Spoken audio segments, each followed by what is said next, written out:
Elijah, that's a long way to come from Toronto to watch that. I mean, it was going okay. I thought we actually played all right the first 60 minutes. We scored a goal. We looked okay, and then it fell to bits. We seemed so dominant for a massive part of that game, and it just fell apart. I was there, and I can't even tell you where it happened. I don't know whether it was something Southampton did or if it was a consequence of some of the changes that we made, but we very quickly became second best. Welcome to Leicester. Is it time to turn in my passport? There was quite a few, the last half hour there's quite a few issues going on there. A lot of the crowd around me was laying into Daniel Amati. I feel sorry for the guy because I think he's a bit of a scapegoat today.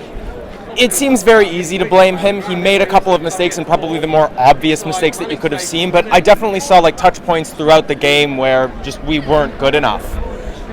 Particularly as we got late on into the match. Perhaps it was that we weren't keeping our shape very well. We were letting a lot of Southampton players into that penalty area. Those scrambles are what leads to those goals in that way.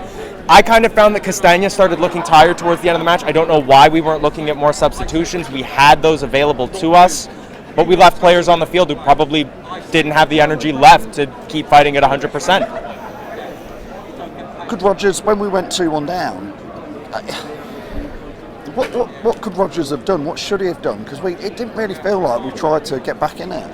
I just don't know, because the changes that he made to me felt positive. I felt like those were the kinds of changes that we would have wanted to see.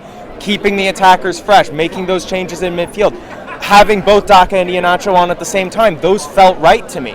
Perhaps the only other change I would have made might have been an Albrighton for Castagna type of scenario, just to get a new player out on that wing, a fresh set of legs, but I just don't know at this point, because again, we were doing so well and then we weren't, and I don't know why. Yeah, there wasn't much heart out there for that last 10-15 minutes. No, and again, I don't know if that's an energy thing or if it's just the punch in the teeth that it is to concede goals like we did in that manner at that time in the match as well. But yeah, Southampton did well as well. We have to give them credit. They didn't give up, and then they did a great job of time wasting towards the end of the game as well.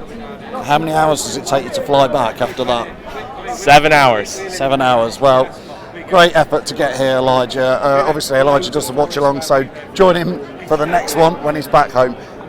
Do you agree with his thoughts? Put in the comments below if you do.